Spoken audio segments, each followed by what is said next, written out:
ओम अज्ञानतिमिरान्धस्य ज्ञानाञ्जनशलाकया चक्षुरुन्मिलितं येन तस्मै श्रीगुरुवे नमः। नमो ओम विष्णुपादाय कृष्णप्रेष्ठाय भूतले श्रीमते भक्तिवेदांत स्वामिनिति नामिने। नमस्ते सारस्वते देवे गौरवाणी प्रचारिणे निर्विशेष शून्यवादी पाश्चात्य देशतारिणे। जय श्री कृष्ण चैतन्य प्रभु नित्यानंद श्री अद्वैत गदाधर श्रीवास आदि गौर भक्त वृंद।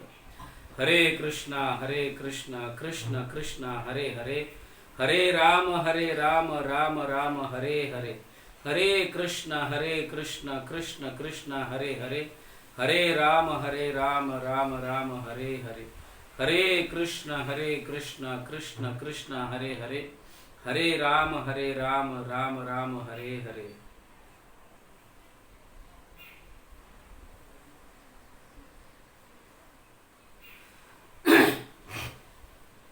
हरे कृष्णा, सभी का स्वागत है।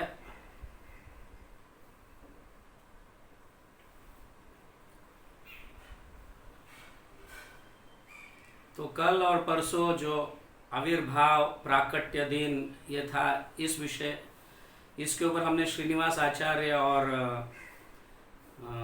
राधा रमण प्राकट्य दिन के विषय में कहा। बट वापस हम अभी अल्फाबेटिकल जाएंगे। जो हमने शुरू की थी, पहले अद्वैत आचार्य के गुणगान गाए थे। आज हम अच्युत्यानंद प्रभु जो है उनके गुणगान, उनके पास टाइम, उनके लीला और उनके शिक्षाओं के विषय में समझने का प्रयास करेंगे। अच्युतानंद मतलब ये जानते हो कौन है अच्युतानंद प्रभु? अद्वैत आचार्य के पुत्र है। ये चर्चा हमने श्री चैतन्य चरितामृत कोर्स में इसकी चर्चा हुई है। अच्युतानंद प्रभु जो है बड़े पुत्र थे अद्वैत आचार्य के। देख लेते हैं, हम शुरू करते हैं। ओके तो इसकी शुरुआत ऐसे होती है। योग माया भगवती गृहिणी तस्य सांप्रतम सीता रूपेण अवतीर्ण श्री नाम्न तत्प्रकाशतः तस्य पुत्र अच्युत्यानंद कृष्ण चैतन्य वल्लभ। ऐसा कहा गया है। भगवती योग माया जो है ये अद्वैताचार्य की पत्नी है। साथ ही साथ और अद्वैताचार्य की पत्नी जो है सीता रूपेण अवतीर्ण, मतलब योग माया सीता के रूप में अवतरित होकर अद्वैताचार्य की पत्नी बनी है। और दूसरे पत्नी का नाम है श्री देवी कहो। तत्प्रकाशतः मतलब अद्वैताचार्य के। तस्य पुत्रो अच्युत्यानंद, तो सीता देवी और अद्वैताचार्य के पुत्र जो है वो है अच्युतानंद। और श्री कृष्ण चैतन्य वल्लभ मतलब very dear to Chaitanya Mahaprabhu.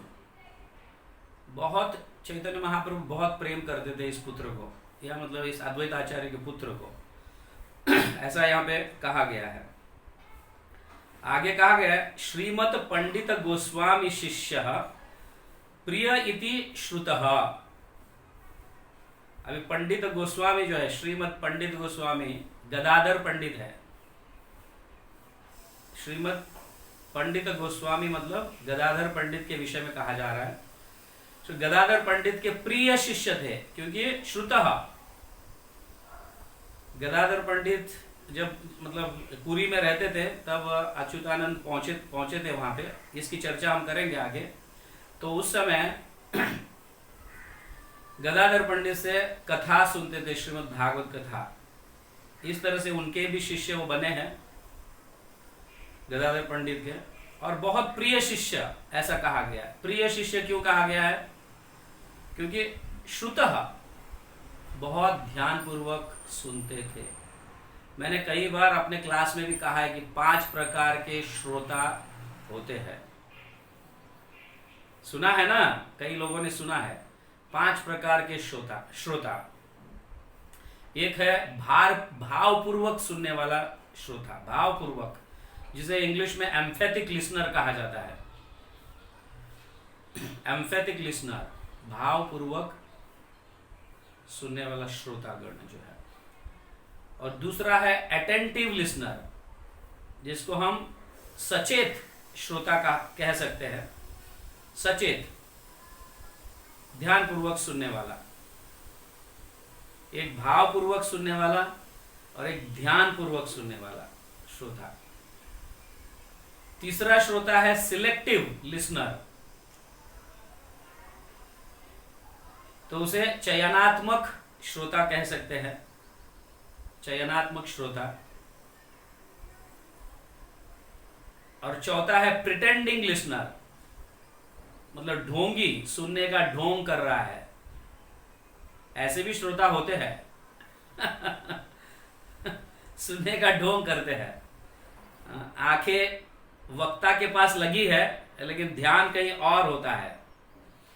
वक्ता को ऐसा लगता है कि हाँ मेरे तरफ देखकर सुन रहा है, लेकिन ध्यान कहीं और होता है। प्रिटेंडिंग लिसनर, इसको ढोंगी श्रोता कहा गया। और पांचवा है अनसुना श्रोता, मतलब इग्नोरिंग लिसनर। ये मैं जस्ट ऐसे ही आपको समझा रहा हूं कि कितने प्रकार के श्रोता होते हैं।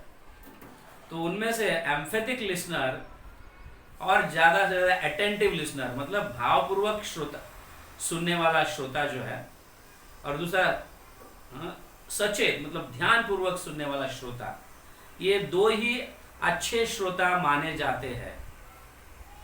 यानी हो ये अलग है, सिलेक्टिव, प्रिटेंडिंग, इग्नोरिंग, इसका डीप अलग है, डीप मीनिंग्स अलग है। सिलेक्टिव मतलब या चयनात्मक श्रोता मतलब जो मुझे चाहिए वही लेगा, बाकी के सबको छोड़ देगा, ऐसे भी श्रोता होते हैं, ठीक है ना। तो अच्युतानंद प्रभु जो है वो कौन से श्रोता थे? एम्फेटिक लिसनर, भावपूर्वक। कभी भी जब सुनते थे तो भावपूर्वक सुनते थे। भावपूर्वक का अर्थ है कि जो वक्ता है व्यासासन पर बैठकर जो कथा कर रहा है उसके हृदय को और मन को जानना, उन वक्ता के हृदय को और मन को जानना, इन्हें कहा गया भावपूर्वक श्रोता। तो ये ऐसे थे। श्रीमद पंडित गोस्वामी शिष्य प्रिय इति श्रुतः। प्रिय, प्रिय किस लिए बने प्रिय? ऐसे श्रोता थे इसलिए। तो यह कार्तिकेय प्रग असिद इति जलपंती केचन केचिद अहुरसा विदो अच्युत्य नामनि तु गोपिका, ऐसा भी कहा गया है।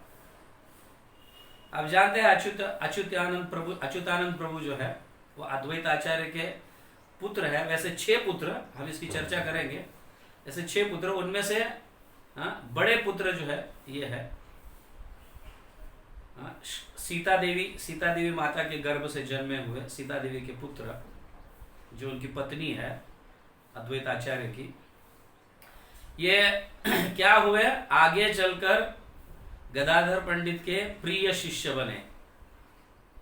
चैतन्य चरितामृत में अद्वैताचार्य की भी शिष्य है, ये बड़ी शाखा है उनकी। हमने इस अद्वैताचार्य के शाखा में और गदाधर पंडित के शाखा में इनकी चर्चा हमने की है।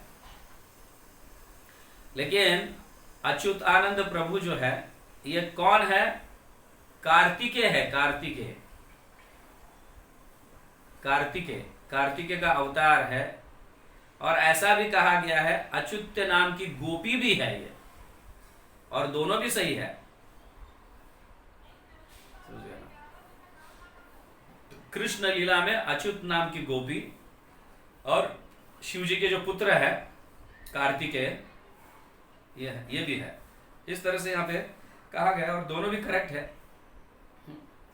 तो अच्युतानंद का जो जन्म हुआ था वो शांतिपुर में हुआ था। अद्वैताचार्य का जो स्थान है हमने सुना था या चर्चा किए थे। दैट वाज इन 1506 इस साल में अच्युतानंद जन्मे थे। और सबसे बड़े पुत्र थे ये। और अद्वैत आचार्य के 6 पुत्र है वैसे। अच्युत्य कृष्ण मिश्र च गोपाल दास एव च रत्नम त्रयम इदम प्रोक्तम सीता गर्भादि संभवम। पहले 3 पुत्र का नाम दिया है, वैसे सारे 6 पुत्रों का नाम दिया है, बट 3 पुत्र जो है ये रत्न थे, रत्न, प्रचार में रत्न थे आचार्य। इन्हें इसलिए कहा गया अच्युत्यानंद और कृष्ण मिश्रा दूसरे पुत्र, तीसरे है श्री गोपाल, चौथे श्री बलराम, 5वें स्वरूप और 6वें जगदीश। ऐसे 6 जन अद्वैत आचार्य के पुत्र हैं। उनमें से 3 जन जो है ये अद्वैताचार्य के विचार से और उनके प्रचार से सहमत थे, इसीलिए उनको सार कहा गया है। सार आचार्य मत एई से ही मत सार, तार आज्ञा लांगी चले से ही तो असार। अच्युतानंद, कृष्ण मिश्रा और श्री गोपाल अद्वैताचार्य के विचारों को, उनके प्रचार से सहमत थे, तत्व से इससे सहमत थे। उन्होंने कभी प्रचार में या यथारूप में कहीं गड़बड़ घोटाला नहीं की, सिद्धांतों को यथारूप में प्रचार किया, अद्वैताचार्य के भाव को समझकर इस मिशन को आगे बढ़ाया। लेकिन श्री बलराम स्वरूप और जगदीश जो है, चैतन्य महाप्रभु अंतर्धान होने के उपरांत इनके विचार बदल गए, इसीलिए उन्हें असार कहा गया। असार मतलब यूजलेस। यूजलेस कौन? श्री बलराम स्वरूप और जगदीश, बाद वाले जो पुत्र है। लेकिन अच्युतानंद, कृष्ण मिश्रा और श्री गोपाल, ये सार पुत्र, मतलब एक्टिव प्रिंसिपल्स थे, एक्टिव प्रिंसिपल प्रचारक थे ये। तो अपने गुरुजनों के विचारों को मानने वाले जो है उन्हें सार कहा गया। तो उनमें से अच्युतानंद जो है वो सार थे। और जन्म से ही वो बहुत सोबर और आज्ञाकारी, अच्युतानंद प्रभु जन्म से ही सोबर और आज्ञाकारी थे। आज्ञा, पिता के हर आज्ञा को मानते थे, माता के हर आज्ञा को मानते, आज्ञाकारी पुत्र इन शॉर्ट। और हर हमेशा चैतन्य महाप्रभु की सेवा के लिए संलग्न होते थे। जब भी चैतन्य महाप्रभु के साथ उनकी भेंट होती थी, बचपन से ही वो चैतन्य महाप्रभु की सेवा, सबसे पहला चैतन्य महाप्रभु की सेवा करना। और चैतन्य महाप्रभु भी बहुत खुश थे। और अच्युतानंद जो है यह अद्वैत आचार्य के सबसे बड़ी शाखा है। आप जानते हैं हम ये कल्प वृक्ष के, चैतन्य महाप्रभु के कल्प वृक्ष के 2 इंपॉर्टेंट शाखा, नित्यानंद प्रभु और अद्वैताचार्य। और अद्वैताचार्य का सबसे बड़ी शाखा जो है वो अच्युतानंद प्रभु की शाखा है। इसकी हम चर्चा कर चुके हैं। तो थोड़ी लीलाओं के विषय में समझेंगे, कैसे अच्युतानंद प्रभु को चैतन्य महाप्रभु की कृपा प्राप्त हुई। तो एक बार अद्वैताचार्य के घर पे एक सन्यासी आए थे।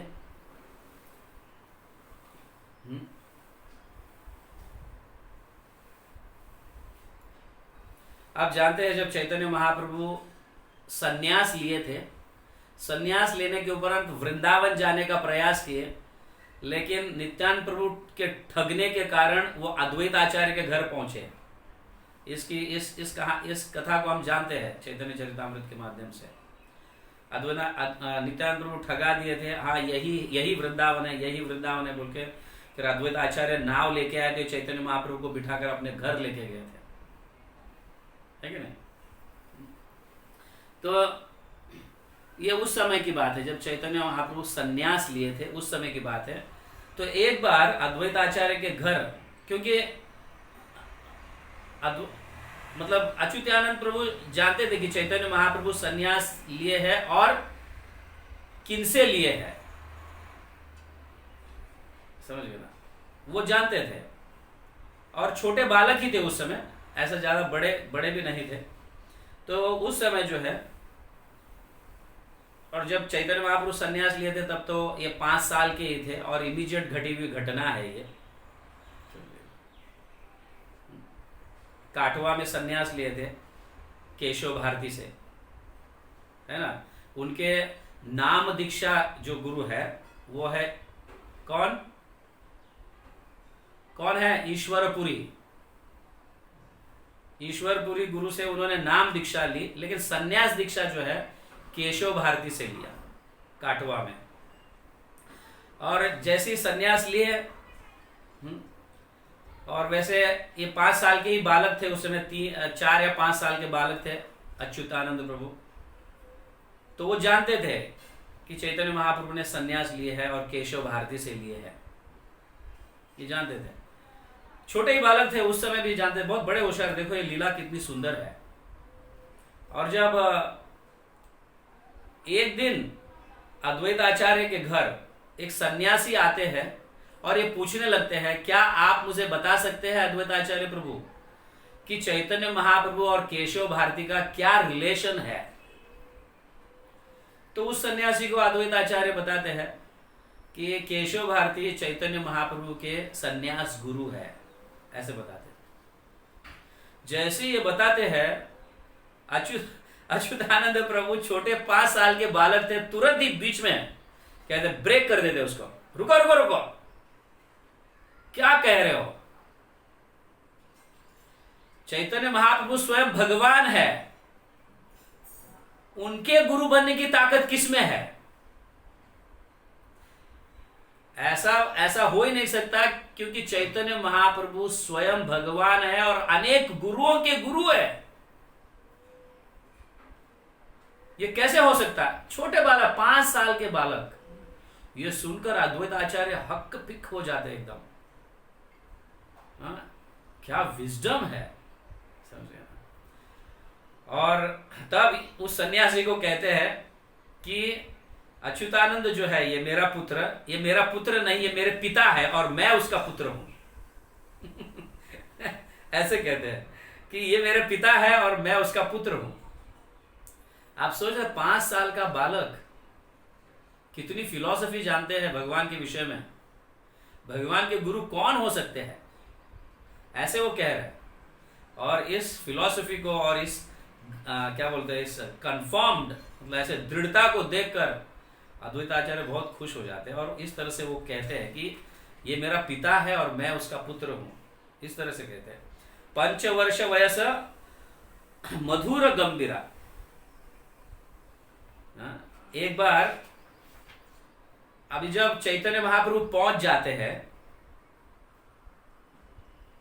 मतलब नित्यानंद प्रभु ठगते हैं और चैतन्य महाप्रभु जब पहुंच जाते हैं अद्वैत आचार्य के घर पे, तो उस समय ये बालक, मतलब कैसे 5 वर्ष वयस मधुर दिगंबर मतलब ये 5 साल का बालक कपड़े, मतलब उस गांव में आप जानते हैं, कभी गांव में जाओ तो बच्चे कपड़े भी नहीं पहनते हैं। हो सकता है सिर्फ बनियान पहना है और पीछे नीचे सब कुछ है ही नहीं है।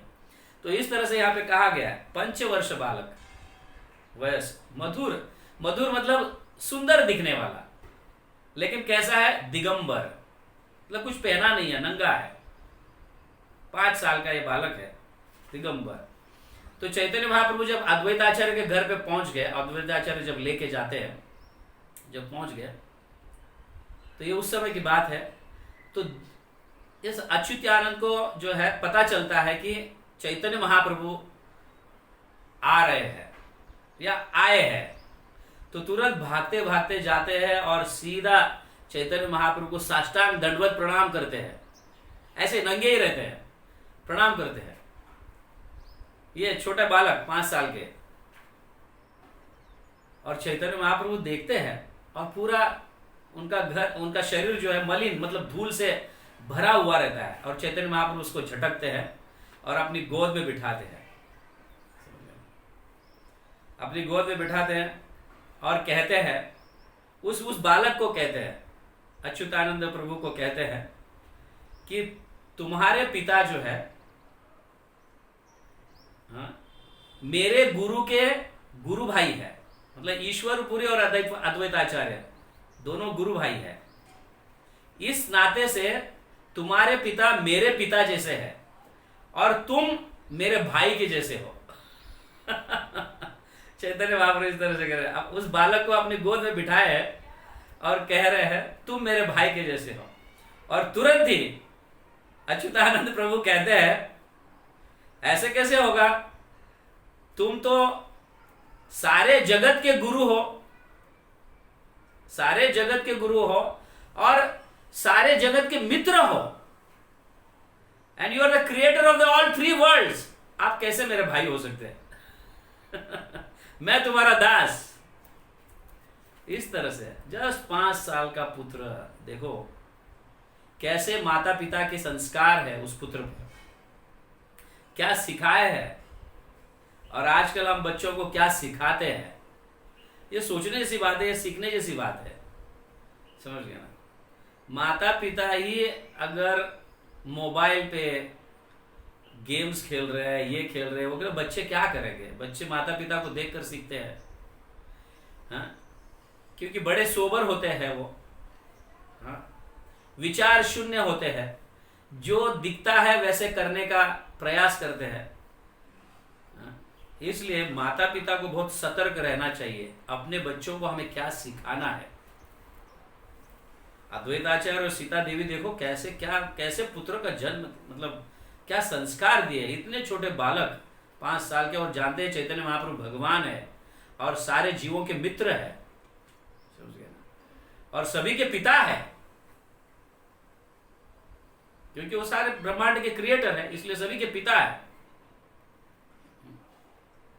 इस तरह से रिस्पॉन्ड किए थे अच्युतानंद प्रभु, और ये देखकर सारे भक्तगण आश्चर्यचकित हो गए। अरे कपड़े भी नहीं पहना है ये बच्चा और ऐसे फिलॉसफी की बात करता है। कपड़े भी नहीं पहने हैं, समझ गए ना। हाँ। और हमारे बच्चे तो एकदम स्टैंडर्ड, क्या ब्रांडेड कपड़े, एकदम ब्रांडेड कपड़े पहनते हैं, लेकिन बुद्धिहीन है। और ऐसे बच्चों को हम पालने में आनंद लेते हैं। बुद्धिहीन क्या करते हैं, माता पिता को बचपन से ही डांटना शुरू कर देते हैं।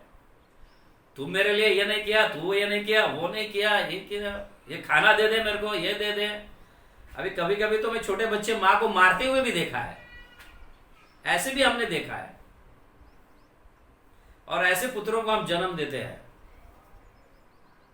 सोचिए कैसे बच्चों को, और हमारी लायकात भी देखो हम कैसे बच्चों को जन्म देते हैं।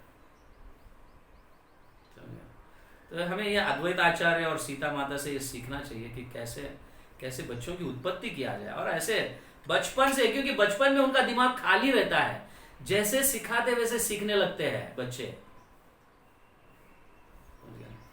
ऑब्वियसली स्वाभाविक रीति से माता पिता भगवान चैतन्य महाप्रभु के विषय में चर्चा करते होंगे और बच्चे अपने कानों में ये सुनते होंगे, इसीलिए तो इतना 5 साल का बच्चा ऐसे चैतन्य महाप्रभु कह रहा है, समझ गया ना।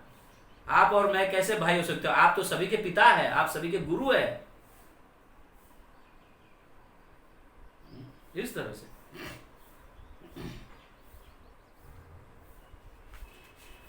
और ये जो है, जैसे एक सन्यासी आए थे उनके घर में, ये 4थे अध्याय में दिया है। वृंदावन दास ठाकुर इसको समझाते हैं।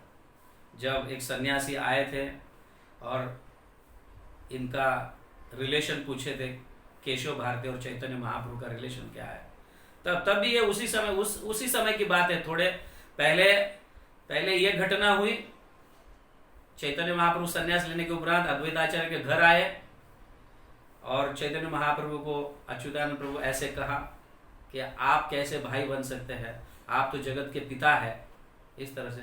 उसके बाद तुरंत ही वेरी शॉर्ट, उस समय भी वो 5-6 साल के ही थे, ज़्यादा दूर की बात नहीं है, और उस समय जब सन्यास आए थे तब कैसे कह सकते हैं कि चैतन्य महाप्रभु के गुरु केशव भारती है, कैसे कह सकते हैं? क्योंकि वो सभी के गुरु है, चैतन्य महाप्रभु से उनके गुरु कौन बन सकता है? इस तरह से तो इस तरह से बहुत सुंदर लीलाएं हैं। और आखिर में अद्वैताचार्य इस ऑफेंस के लिए मान भी लेते हैं। चैतन्य अपने अच्युतानंद को कहते हैं क्षमा करना मुझे, मैंने गलत कहा, ऐसे इस तरह से कहते हैं। और विटनेस जब चैतन्य महाप्रभु महाप्रकाश लीला कर रहे थे श्रीवास आचार्य के घर में, वहां पे भी अच्युतानंद प्रभु जो है वो बालक ही थे उस समय। और इन्होंने देखा, ये विटनेस किया कि चैतन्य महाप्रभु के इशारे से या चैतन्य महाप्रभु के भाव को समझकर जब कई भक्त कहते हैं कि सच्ची माता को क्यों नहीं आपने आशीर्वाद दिया प्रभु, सभी को आप बुलाकर उनको महाप्रकाश लीला में भगवान सभी को आशीर्वाद देते रहते हैं, आपने सच्ची माता को क्यों नहीं दिया? जब ये कहा जाता है तो चैतन्य महाप्रभु कहते हैं मेरे माता ने अद्वैताचार्य प्रभु के चरणों में अपराध की है, इसीलिए उनको कृष्ण प्रेम मिलना कठिन है। और ये अपराध क्या, कैसा अपराध? तो जब चैतन्य महाप्रभु बहुत ही छोटे थे, मे बी 3 years 4 years और whatever, एकदम बालक थे उस समय, तो उनके बड़े भाई विश्वरूप जो है, चैतन्य महाप्रभु के बड़े भाई विश्वरूप अद्वैताचार्य प्रभु के साथ बैठकर भगवान के विषय में चर्चा करते रहते हैं। और फिर आगे चलकर उनके मन में यह भाव आता है कि मुझे सन्यास लेना चाहिए, और इस तरह से वो सन्यास लेते हैं घर छोड़कर। तो अभी चैतन्य महाप्रभु थोड़े बड़े हो जाने के बाद अद्वैताचार्य के साथ बैठते उठते रहते हैं, तो अभी माँ को भय हो गया, सच्ची माता को, अभी ये भी पुत्र अगर सन्यास लेगा तो, इसलिए अद्वैताचार्य प्रभु को थोड़ी डांटती है, बस तुम इसको संग मत दो, एक पुत्र तो ले लिया, अभी दूसरा पुत्र एक ही है अभी। इस तरह से कुछ थोड़ा अपराध हुआ रहता है, डांटी रहती है अद्वैताचार्य प्रभु को। तो इसलिए चैतन्य महाप्रभु इस महाप्रकाश लीला में कह रहे हैं कि मेरी माँ ने अद्वैताचार्य के चरणों में अपराध की है, तो उसको कृष्ण प्रेम मिलना कठिन है। तो ये सारे भाव को तुरंत ही भक्त लोग जानते हैं और भागे भागे दौड़े चले जाते हैं अद्वैताचार्य प्रभु के घर पे, और चैतन्य महाप्रभु तुम्हें बुला रहे हैं, चलो जल्दी। और चैतन्य महाप्रभु अपने सारे कामकाज को छोड़ के तुरंत भागते आते कि महाप्रभु मुझे बुला रहे हैं। और जैसे ही आते हैं श्रीवास आचार्य के आंगन में, जहां पे चैतन्य महाप्रभु बैठे हुए हैं, और साष्टांग दंडवत प्रणाम करते हैं अद्वैताचार्य चैतन्य महाप्रभु को, तुरंत ही चैतन्य महाप्रभु माँ के तरफ इशारा करते ही माँ समझ जाती है सच्ची माता, और तुरंत जाकर अद्वैताचार्य के चरणों की धूल अपनी माथा उनके चरणों में टेक देती है और धूल को प्राप्त कर लेती है। चैतन्य महाप्रभु बहुत अत्यंत आनंद प्रसन्न हो जाते हैं, अब मेरे माँ को कृष्ण कृपा प्राप्त होगा। ये देखकर सारे लोग हरि बोल हरि बोल हरि बोल कहने लगते हैं, समझ गया? और इसका विटनेस जो है ये अच्युतानंद देख रहे थे, देखकर वो रो रहे थे, क्रंदन कर रहे थे, समझ गए ना? यस, अद्वैतेर तनय अच्युतानंद नाम परम बालक सेहो कांदे विराम।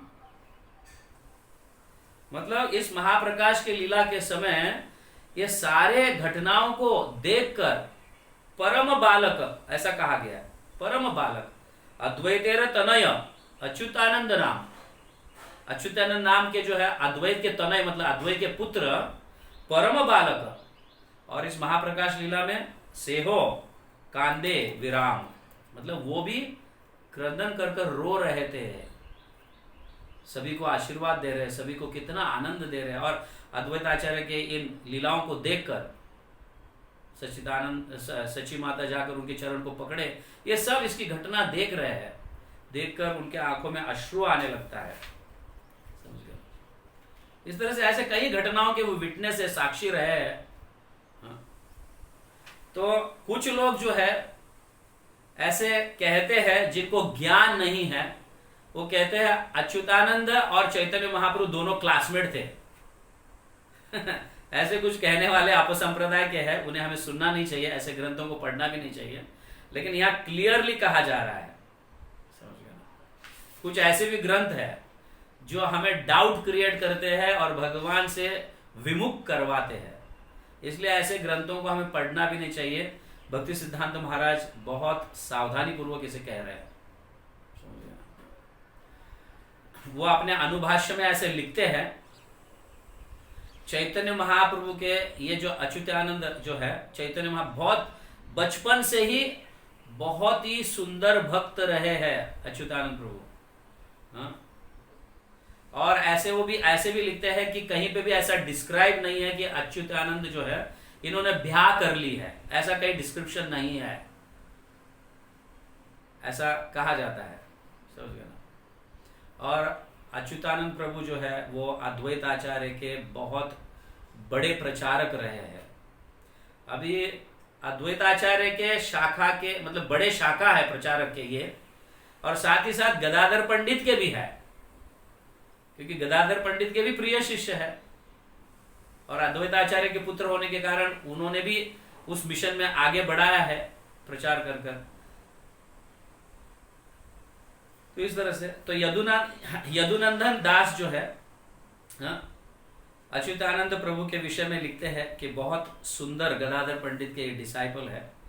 वो लिखते हैं कैसे सुंदर है, महारसामृत आनंदम, महारसामृत आनंदम मतलब महारस मतलब भगवान के रास लीलाओं का या भगवान कृष्ण और राधा रानी के जो लीलाओं का रस अमृत, आनंदम मतलब इसे आनंद लेने वाले, इसमें आनंद लेने वाले, अच्युतानंद नामकम।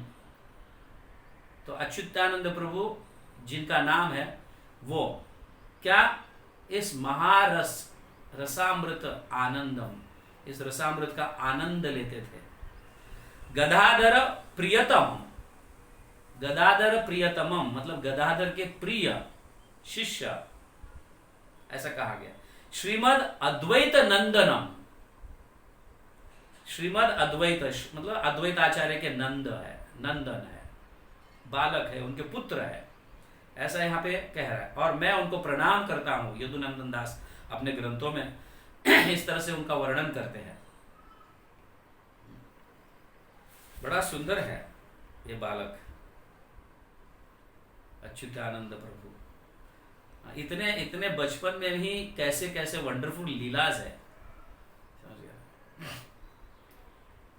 तो अच्युतानंद प्रभु भक्तों के संग हर साल चतुर्मास में सभी भक्तों के संग यात्रा में जाते थे, नवद्वीप से पुरी, नवद्वीप से पुरी जाते थे। और अच्युतानंद प्रभु भी थे उस समय थोड़े बड़े हुए थे। अद्वैत आचार्य उनको लेके जाया करते थे और सभी भक्तों के साथ जाते थे। आप जानते हैं हर चतुर्मास में शिवानंद सेन सभी को पदयात्रा कराते कराते चलते चलते सब एक गांव से दूसरे गांव इस तरह से पूरी जगन्नाथपुरी पहुंचते थे लेकर, और वहां पे चैतन्य महाप्रभु सभी को सेवा में संलग्न करते थे, बिजी रखते थे सबको सेवा में, कभी कीर्तन करने में, तो कभी गुंडीचा मार्जन करने में, तो कभी रथ यात्रा में, नाचने में, गाने में, अनेक अनेक भक्तों को इस तरह से वो व्यस्त रखते थे, सेवा में व्यस्त रखते थे। तो इस तरह से अच्युतानंद भी जो है तो चैतन्य महाप्रभु की सेवा बहुत करते थे उस समय, और खास करके अद्वैत आचार्य और अच्युतानंद प्रभु जो है ये चैतन्य महाप्रभु के अंतिम के समय, मतलब जब तक चैतन्य महाप्रभु अपने लीलाओं को वाइंड अप नहीं करेंगे तब तक अद्वैत आचार्य और अच्युतानंद प्रभु चैतन्य महाप्रभु की सेवा करते रहे वहां पे, चैतन्य महाप्रभु के अंतिम समय में। बट जब हर साल रथ यात्रा में आते थे तो रथ यात्रा में नाचते समय 7 कीर्तन की टोली हुआ करती थी, 7 कीर्तन की टोली हुआ करती थी। और हर एक टोली में एक डोमिनेंट डांसर, कई कई मृदंग कई करताल बजते थे सर्कल में रहकर, और एक व्यक्ति कीर्तन में नाचते थे। तो ऐसे 7 टोलियों में 7 व्यक्तियों को चुना गया था नाचने के लिए। 7 टोलियां होती थी और चैतन्य महाप्रभु स्वयं जाकर सारे टोलियों में नाचते थे, और सारे कीर्तन टोलियों को ऐसा लगता था कि हमें छोड़कर चैतन्य महाप्रभु दूसरे टोली में गए ही नहीं। मतलब चैतन्य महाप्रभु या तो इतने स्पीड नाचते थे कि सभी टोलियों में प्रेजेंट रहते थे, या तो अपने आप को 7 टोलियों में विस्तार कर कर 7 रूपों में विस्तार कर कर नाचते थे। और सभी संकीर्तन टोली को ऐसा लगता था, ग्रुप को ऐसा लगता था कि चैतन्य महाप्रभु हमारे इसमें ही नाचे हैं, पूरे रथ यात्रा प्रसंग में हमारे ही इसमें नाचे हैं और किसी ग्रुप में गए ही नहीं, ऐसा प्रतीत होता था। और उसके भी साक्षी अच्युतानंद प्रभु है, क्योंकि वो भी एक टोली के डोमिनेंट डांसर है। समझ गया? तो ऐसे यहां पे दिया है, पहली पार्टी जो है, पहली संकीर्तन पार्टी या पहली संकीर्तन टोली जो है, उसमें अद्वैत आचार्य डोमिनेंट डांसर वही नाचते थे और सारे लोग कीर्तन करते थे, और चैतन्य महाप्रभु भी वहां पे नाचते थे अद्वैत आचार्य के साथ। दूसरे टोली में नित्यानंद प्रभु डोमिनेंट डांसर थे और वहां पे भी चैतन्य महाप्रभु नाचते थे। तीसरे टोली में वक्रेश्वर पंडित, चौथे टोली में श्रीवास पंडित, फिर 5वें में सत्यराज खान, और 6वें टोली में अच्युत आनंद नाचते थे। आप सोचिए कितना पर्सनल चैतन्य महाप्रभु का संग मिला है अच्युतानंद प्रभु को। और 7वें टोली में नरहरि दास। इस तरह से यहाँ पे चैतन्य चरितामृत में वर्णन है। तो कितने खास थे अच्युतानंद प्रभु, अद्वैताचार्य के बड़े पुत्र। इसीलिए चैतन्य महाप्रभु उस डाली पर हर हमेशा पानी डालते रहे, मतलब कृपा देते रहे कि ये डाली बढ़े, प्रचार में ये डाली बढ़े। इसलिए अद्वैताचार्य के शाखाओं की जो ये उपशाखा है, ये सबसे बड़ी उपशाखा है प्रचार के लिए। प्रचार में अच्युतानंद प्रभु का शाखा जो है बहुत बड़ी शाखा है। और ऑफ कोर्स वैसे ही कृष्ण मिश्रा का भी और श्री गोपाल का भी रहा है, बट इतनी बड़ी नहीं है जितना अच्युतानंद प्रभु का है। तो कभी कभी गुंडीचा मार्जन के समय भी जो है चैतन्य महाप्रभु जब जगन्नाथ बलदेव सुभद्रा गुंडीचा मार्जन में रहते थे, स्नान यात्रा नहीं, जब रथ यात्रा हो जाने के बाद एक सप्ताह 10 दिन तक यहाँ पे रहते हैं। तो उस समय की ये बात है कि चैतन्य महाप्रभु रोज 3 बार भगवान के दर्शन लेने के लिए गुंडीचा मंदिर जाते थे, और भक्तों के समूह में संकीर्तन करते करते जाते थे। तो अच्युतानंद प्रभु कभी कभी बेहोश होकर गिर जाते थे भगवान का दर्शन लेने के बाद, और चैतन्य महाप्रभु के इस नृत्य को देखकर। और चैतन्य महाप्रभु कभी अद्वैत आचार्य को बीच में लेकर सर्कल में नाचने के लिए बोलते थे, उनको घुमाते थे और सब लोग घूमते थे एकदम। कभी अद्वैत आचार्य को, कभी श्रीवास आचार्य को, कभी वक्रेश्वर पंडित को, और अच्युतानंद को भी पर्सनली बुलाते थे, उनको हाथ पकड़कर खींच कर लेके आते थे और नाचने के लिए कहते थे, और सब इस तरह से नाचते थे। तो देखो मतलब कैसे अद्वैत आचार्य के इस पुत्रों पर चैतन्य महाप्रभु की कृपा रही है। कॉन्क्लूजन ये है कि हम माता पिता अपने बच्चों को ऐसे संस्कार दे कि वो भक्त बने, जैसे अच्युतानंद प्रभु बने। बचपन से ही उन्हें जबरदस्ती बिठाने की जरूरत ही नहीं। आप सिर्फ कथा करते रहो पत्नी के साथ, और जो भी घर पे आते हैं बच्चे ऐसे ही सुनेंगे और शुद्ध होते रहेंगे। तुम्हें जबरदस्ती बिठाकर कथा सुना कि बैठ बैठ बैठ इधर, कभी रोता है बच्चा, कभी उठता है नाचता है तो हम थप्पड़ लगा देते हैं उसको, तो कैसे वो भगवान की कथा सुनेगा। सिर्फ और आप हर हमेशा अपनी पत्नी के साथ या पति के साथ इस तरह के वार्तालाप, इस तरह से की चर्चा करते हैं तो बच्चे सुन सुनकर ही शुद्ध हो जाते हैं। उन्हें कोई जबरदस्ती करने की जरूरत ही नहीं है। अद्वैताचार्य और सीता माता ऐसे ही किए और उसे सुनकर, क्योंकि बच्चे का दिमाग बाल्य अवस्था मतलब बचपन में खाली होता है। कभी कभी हम कहते हैं कि नहीं, कोई म्यूजिक सीख कर आया है और उसको कुछ मतलब कुछ उसे और आगे एक एक्सपर्ट के पास आया तो वो एक्सपर्ट क्या करता है, पहला उसका स्लेट खाली कर देता है और फिर बाद में लिखने के लिए कहता है अभी लिखो, क्योंकि तुम्हारा स्लेट पहले, दिमाग पहले से ही भरा हुआ है गंदे चीज से, तुम क्या सीखोगे। इसलिए बच्चे का दिमाग बाल्य अवस्था में बहुत कोरा होता है, कोरा कागज के जैसा। जैसे हम भरेंगे वैसे वो पेपर भरेगा, वैसा उनका दिमाग भरेगा। इसलिए ध्यान में रखे, बचपन से ही ऐसे संस्कार डाले और उसके लिए आपकी दृढ़ता और आपकी जिह्वा पर कंट्रोल की आवश्यकता है। आप ऐसी कथाएं करो, फालतू के बकवास ना करो, ऐसे करते रहे तो बच्चे ऑटोमेटिकली सीखेंगे, सुन सुनकर सीखेंगे। उनको पता ही नहीं चला है कि भाई हमारे माता पिता ऐसी कोई सी बात करते ही नहीं है, सिर्फ भगवान की बातें करते हैं और उनके हृदय जो है इस तरह से पवित्र होने लगता है और भगवान के प्रति उनकी जो भाव है, प्रेम है, ये स्वाभाविक रीति से जागृत होने लगता है। लेकिन ये जानते हुए भी अपन अपने बच्चे को ठीक संस्कार नहीं देंगे और ऐसे ही बच्चा बड़ा होते गया, तब उसको टर्न करना, उसको समझाना बहुत बहुत कठिन है। इसलिए सारे बैचलर्स भी ध्यान रखें और जो नवविवाहित है ये भी ध्यान रखे, क्योंकि आपका समय अभी गया नहीं है। किस तरह से हमारे बच्चों को हमें संस्कार देना चाहिए, ये जरूरी है बहुत।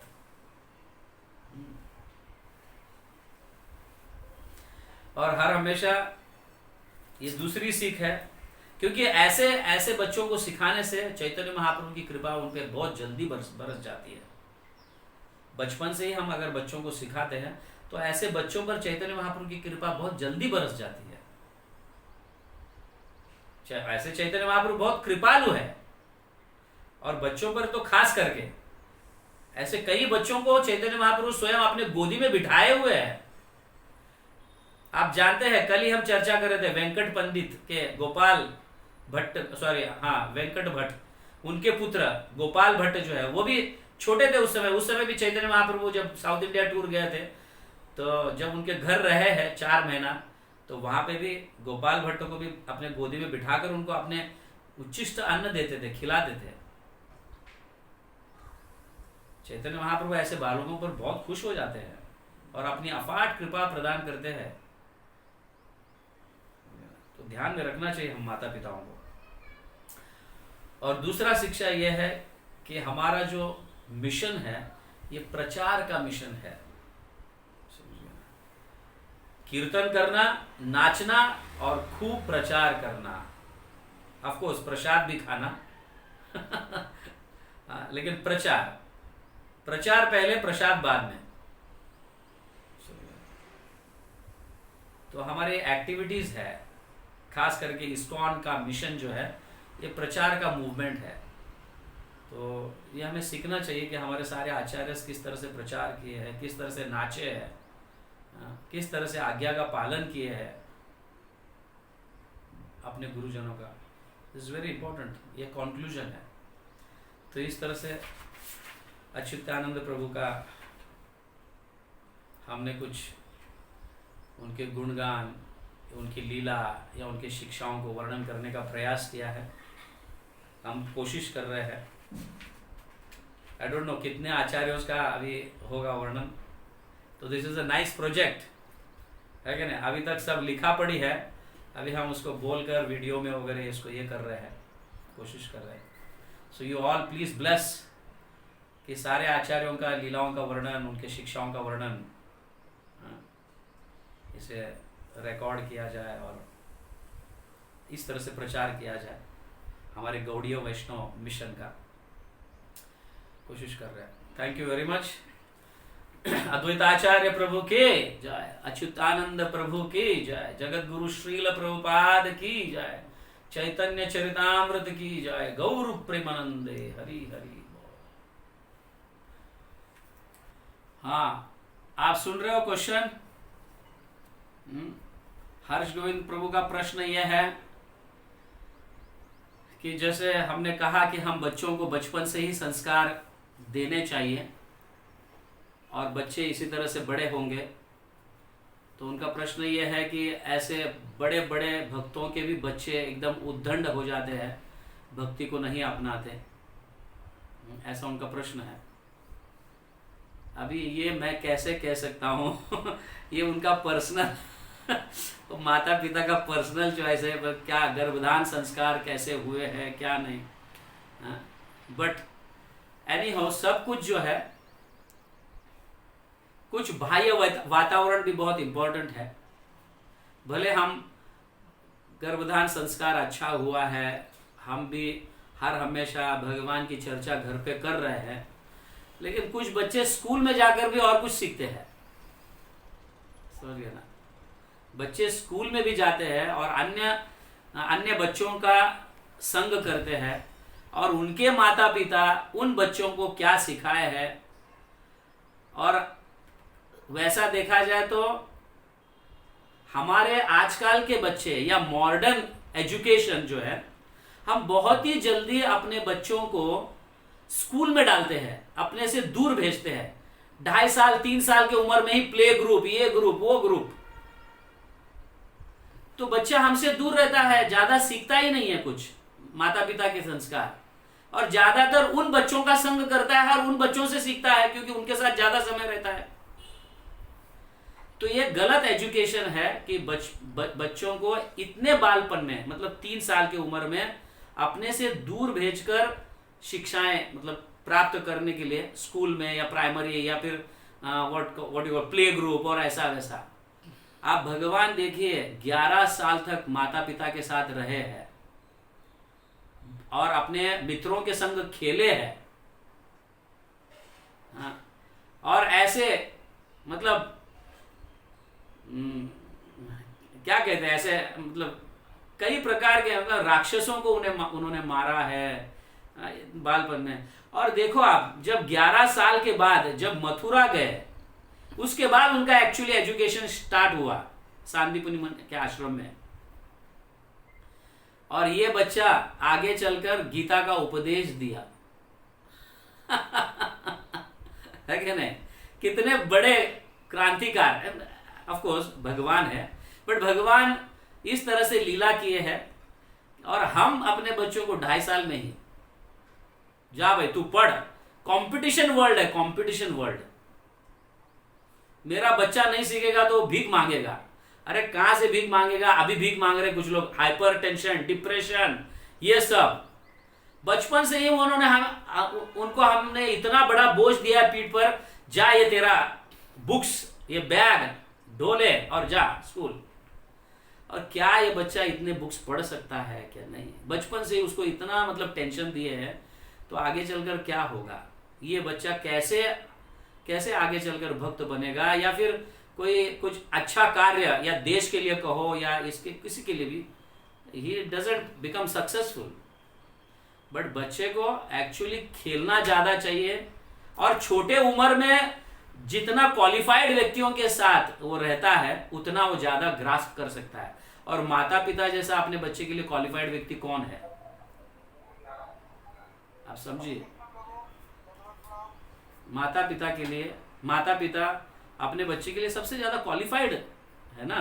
अपना बच्चा कैसा होना चाहिए हमें माता पिता को समझ होनी चाहिए। तो हम बचपन से ही उसको दूर भेजते हैं, तो बच्चे कहाँ से ये सब सीखेंगे बताइए? तो माता पिता अच्छे भक्त होने के बाद भी बच्चे को एकदम छोटे मतलब कम उम्र में स्कूल में डाले जाते हैं, तो माता पिता का कुछ संग ज्यादा मिलता नहीं है उनको, इसीलिए बच्चे ऐसे निकलते हैं। ओके, हरे कृष्ण। ये है, ध्यान से सुनिए कि बचपन में अगर भक्ति मिल गई उनको, गर्भधान संस्कार के समय कहो और माता पिता के माध्यम से भी कहो, अगर उनको भक्ति मिल गई और बीच में कुछ ऐसे बच्चों का संग हुआ, ऐसे मित्रों का संग हुआ, तो भी चिंता करने की जरूरत नहीं। आखिर में भगवान ये रिस्पॉन्सिबिलिटी लेते हैं कि उनको भक्ति प्राप्त हो, ये भी भगवान रिस्पॉन्सिबिलिटी लेते हैं। उनको भक्ति प्राप्त हो ही जाता है। ऐसे कई उदाहरण हमने देखे हैं, बीच में कुछ समय के लिए भक्ति से दूर चले गए, लेकिन वापस ठोकर खाने के बाद आ जाते हैं भक्ति में। ऐसे भी बच्चे हमने देखे हैं। बट ये जरूरी है कि माता पिता को अपना प्रयास करना ही चाहिए। नहीं करेंगे और हम सिर्फ मतलब हम भक्त है और बच्चे को डांटने लगेंगे, तो ये तो देयर आर लेस चांसेस।